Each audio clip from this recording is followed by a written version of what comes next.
today's video, we are going to transform a box cake mix into a bakery confection. And we're using today this Duncan Hines box cake. I'm going to use evaporated milk with some farm fresh eggs. And you can use butter or you can use this coconut oil.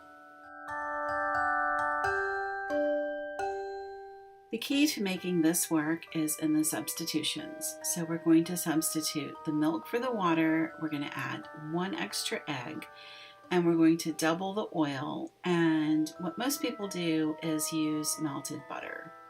So that's what we're going to use in our cake today. I'm baking my cakes in 2 9-inch cake pans, and I have buttered and floured the pans, and here you can see the melted butter. The first thing I'm going to do is to put all of my wet ingredients into the mixing bowl and combine those items first. So all of my wet ingredients will be well mixed, and then I will add all of the cake mix at one time. And you can see it's kind of lumpy. It doesn't look like much, but you just have to keep mixing. I'm using my hand mixer at about a medium rate of mixing speed, and I just followed the instructions, which has you mix everything for about 2 minutes. And you can see when we get to the 2-minute mark, the batter just transforms into this just magical substance.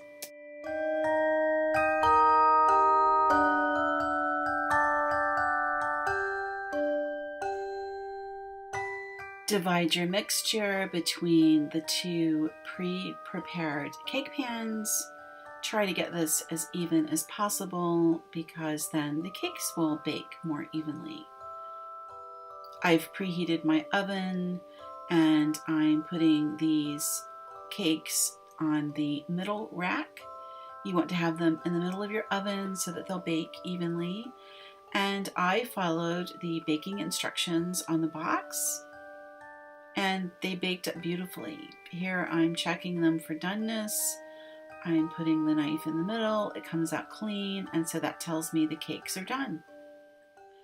I'm putting them now onto my baker's rack so that they can cool evenly underneath. And I'm going to let them sit for about 15 minutes.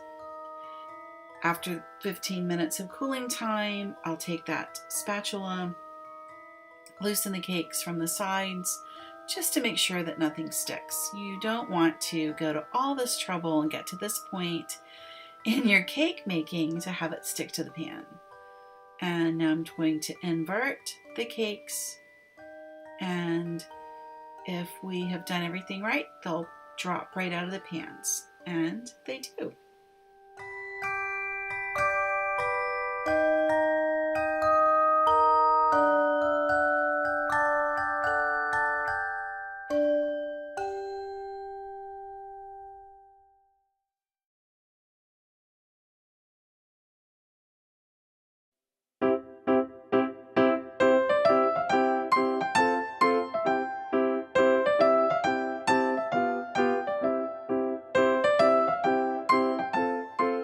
I made homemade strawberry frosting for this cake because making your own frosting is not that hard and it's so good, but you could use a canned frosting if you wanted to.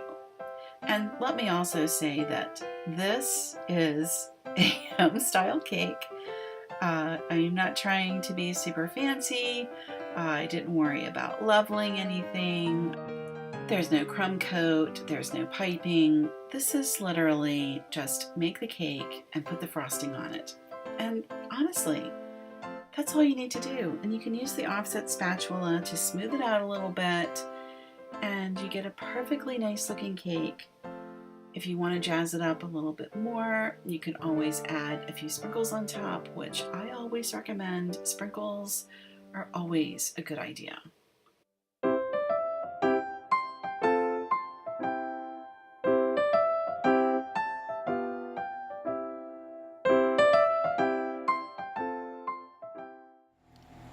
Oh my gosh, this cake is so good.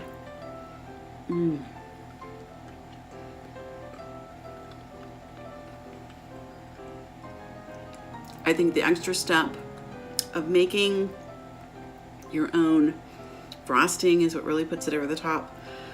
But I would say this box cake hack, whatever you want to call it, this box cake mix hack is a definite winner.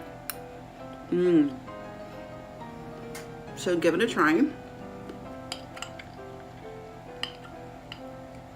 and let me know what you think.